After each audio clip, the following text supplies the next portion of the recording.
How did it feel to be 16 in a new country at Juilliard?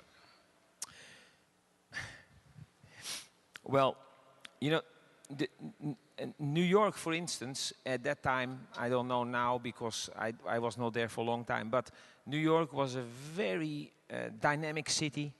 And although I felt lost a few times, I also felt very inspired by the city, by the, I would say, by the energy, and third, and the most important, by the other students. At Juilliard, there were phenomenal violins. Look, in my country, I was maybe a big talent and everybody was talking about me. But when I came to Juilliard, there were hundreds of people who had that quality. So, it inspired me to become better and better because all the other players were so fantastic that I was really inspired by them. And so being in Juilliard was a very important moment in my life because this quality of all the players made me realize that Holland was a very small country and still is. Yes.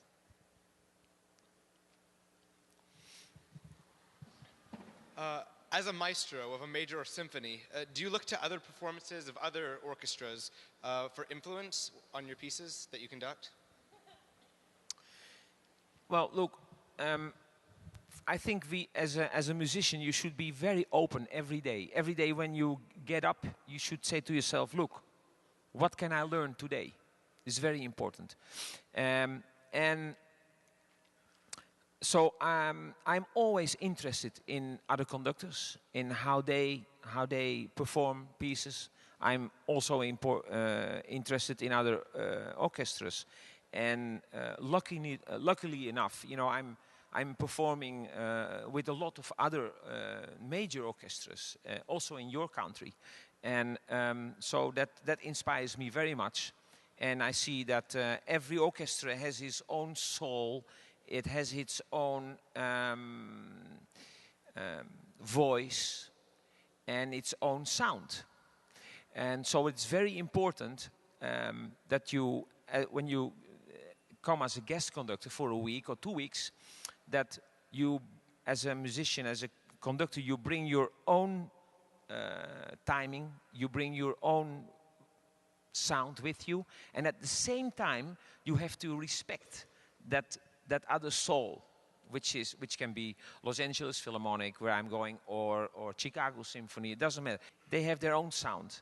So as a guest conductor, it's very important that you make a good balance between what I think how it should sound and what is the tradition of that orchestra. So that's a very I would say interesting moment always and especially on the first day when I go there. Yeah? Okay. May I ask 2 questions? Go ahead. The first one, what is your favorite movement of Alexander Nevsky? I would say the battle on the ice. Okay. Yes. And what emotion best describes how the piece makes you feel? Well, there is a lot of sadness, but also in that piece, and the piece also gives a good look into the soul of the Russians. So it's a dark piece here and there, very dark, and it tells us about that the Russians are very proud, and at that time they were not together. So the piece is about it's a sort of a healing process that they should be together, stick together, and not be overruled by all these other people from other countries.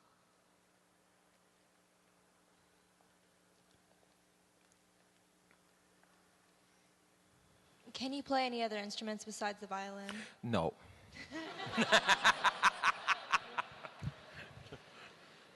Who is your favorite composer? Ooh.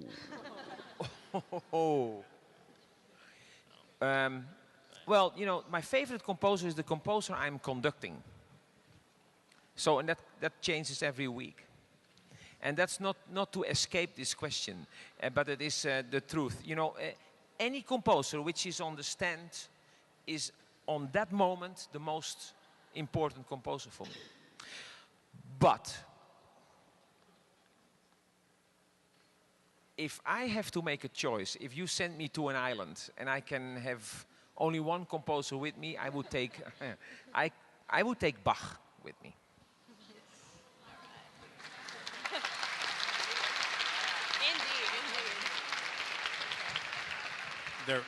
There must be a lot of members of the Bach family with us tonight. What would you say to someone who is looking to go into music as a career, like music education, for instance? What was the question again? What advice would you give to someone who is looking to go into music as a career, like music education? Do it. Do it.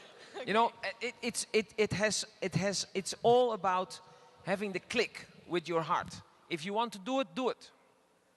If you have to think about it, that's dangerous. Next.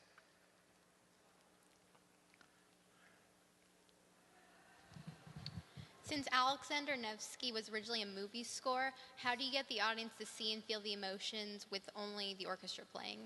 It's a good question. Well, of course, it's, you have to make it so exciting that it goes by like a movie. Yeah, that's very important. So we have to play even better than do it with a movie.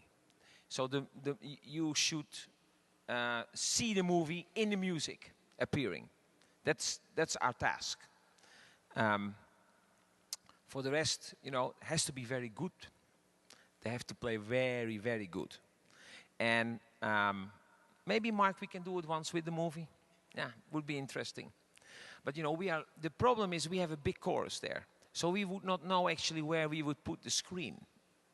That's a difficult one. Don't. And we also don't sell popcorn here in the lobby.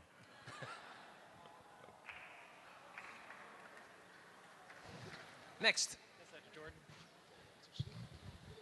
What was your biggest obstacle as a young musician? Obstacle? Well, not to play football. So I loved sports enormously, and